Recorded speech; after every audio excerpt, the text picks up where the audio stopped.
grande celeuma entre os empresários de transportes, os embarcadores, e que realmente essa lei vai trazer aí uma grande mudança no setor, e nós vamos falar sobre ela, né? É a Lei 6.219, ela regula a profissão do motorista, a jornada de trabalho e o tempo de direção do motorista. Ela tem 3 partes claramente definidas na lei, e nós vamos falar então sobre ela, né? Mas antes de entrar na discussão da lei, eu acho que é importante trazer para os senhores um histórico sobre esta lei. Ela não caiu do céu naquele dia que está ali que ela foi publicada, não é? Essa lei trata de uma questão como tempo de direção, que a NTC e as entidades do setor estão discutindo desde 96. Eu quero destacar 2 fatos históricos aqui que tiveram grande influência na elaboração dessa lei. Em 96, o presidente da República, Fernando Henrique Cardoso, mandou para o Congresso Nacional um projeto de lei 2.660, dispondo sobre tempo de direção do motorista de caminhões e ônibus trafegando em rodovias. Então, era uma regulamentação mais limitada do que hoje tem na lei, só tratava do tempo de direção, só ônibus e caminhão de rodovia.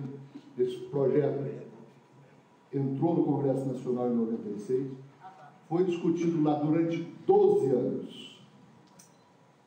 Então, nós participamos das discussões desse projeto no Congresso Nacional durante 12 anos. Muda, altera, reescreve, né? Depois de 12 anos ele foi aprovado. Depois de aprovado, ele foi para o José de Alencar, que era vice-presidente da República, o Lula estava viajando, e o José de Alencar vetou. Com 12 anos de trabalho, morreu no veto do José de Alencar. Mas eu vou falar sobre tramitação legislativa, vou falar mais algumas coisas em seguida. O outro fato importante na elaboração dessa lei foi uma ação civil pública movida pelo Ministério Público do Trabalho lá em Rondonópolis, contra o Sindicato das Empresas de Transporte de Cargas de Cuiabá, do Mato Grosso, a Federação de Transportes da região que é do Centro-Oeste, que tem sede em Brasília, contra a CNT, a Confederação Nacional de Transporte, e contra o Sindicato dos Trabalhadores também lá de Cuiabá. O que queria essa ação civil pública? Ele entrou em 2007. Em fevereiro de 2008, nós fomos para Cuiabá, porque o juiz de Rondonópolis deu uma liminar nessa ação civil pública, obrigando todas as empresas do Brasil inteiro a fazerem controle de jornada do motorista através de papeleta. Você deve ter lembrado disso, porque essa coisa teve uma repercussão no Brasil inteiro, porque a liminar valia para o país todo. E foi aquele corre-corre, nós tivemos que ir a Cuiabá, depois de discutir com o representante do Ministério Público, tivemos pelo menos 3 reuniões lá discutindo essa questão, dizendo que não tinha sentido isso. Por quê? Porque a realidade que ele usou para fazer esta ação lá em Rondonópolis não é a realidade do Brasil, é a realidade do segmento de transporte de grãos de safra daquela região, e que ele disse que pesquisou e fez algumas fiscalizações nas rodovias e constatou que os motoristas dirigiam 16 horas, 18 horas, caso até de 36 horas que o motorista estava dirigindo, e para que ele fizesse isso, ele tinha que tomar rebite, ou então drogas, e além disso, só ganhava por comissão, e para ganhar por comissão ele saía atropelando, matando ou morrendo nas estradas. Então era um problema de saúde do motorista, um problema de segurança na rodovia, e com isso ele conseguiu eliminar para o Brasil inteiro. E nós procuramos mostrar para ele, olha, essa não é a realidade do Brasil. Essa pode ser até a realidade que o senhor constatou aqui, mas não é. No país inteiro isso não acontece, não é assim. O motorista do Brasil inteiro não está aí dirigindo 16, 18 horas e não está tomando rebite para ganhar comissão. Não é?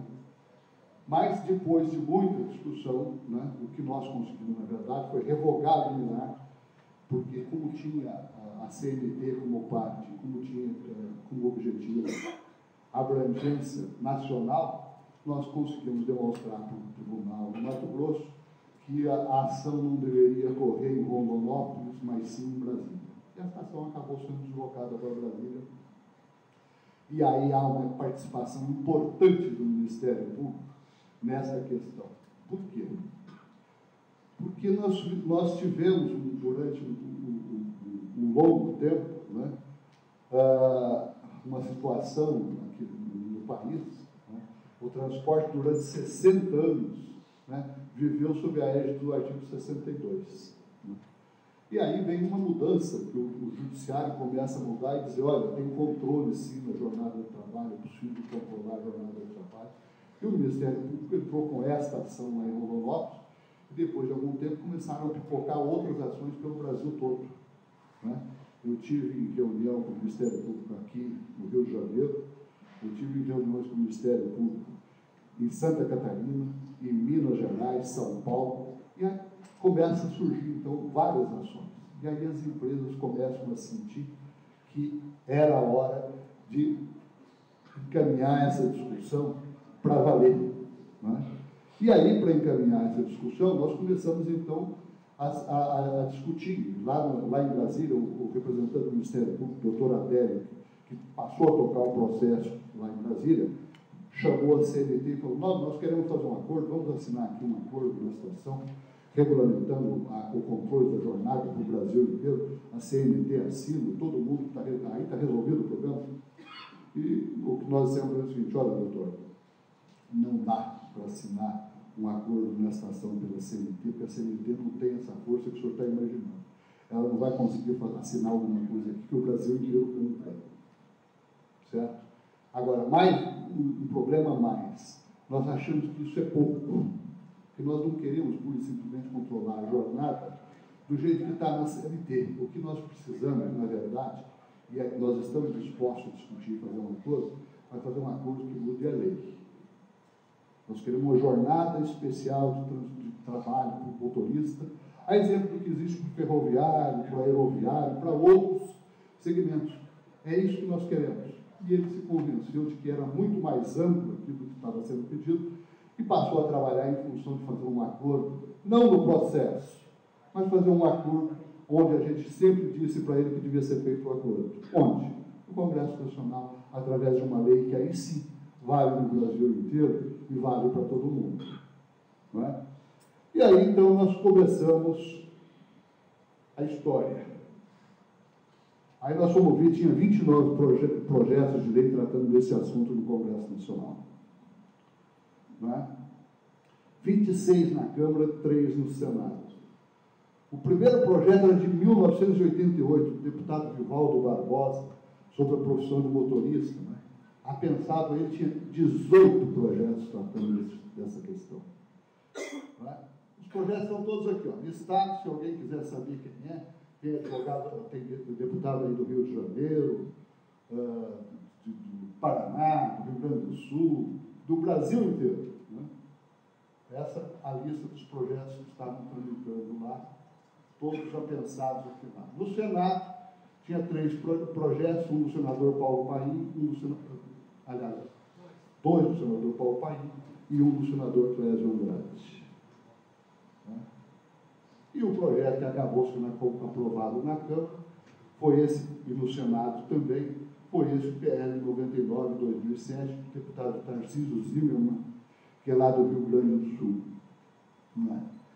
Das discussões que nós tivemos a respeito dessa questão, desses projetos todos aqui, é importante ressaltar o seguinte: tinha projeto aqui para todos os gostos. O senador Paulo Paim, quando fez esse PL 271, chamado Estatuto do Motorista, o que ele fez? Ele pegou todos esses projetos, condensou tudo num só e chamou de Estatuto do Motorista. Então tinha lá as seguintes proposições. Jornada do motorista, 6 horas proibido hora extra. Regra geral do Brasil inteiro para todos os motoristas. Não é só o projeto dele. Pelo menos uns 10 desses projetos propõem jornada de 6 horas proibido hora extra.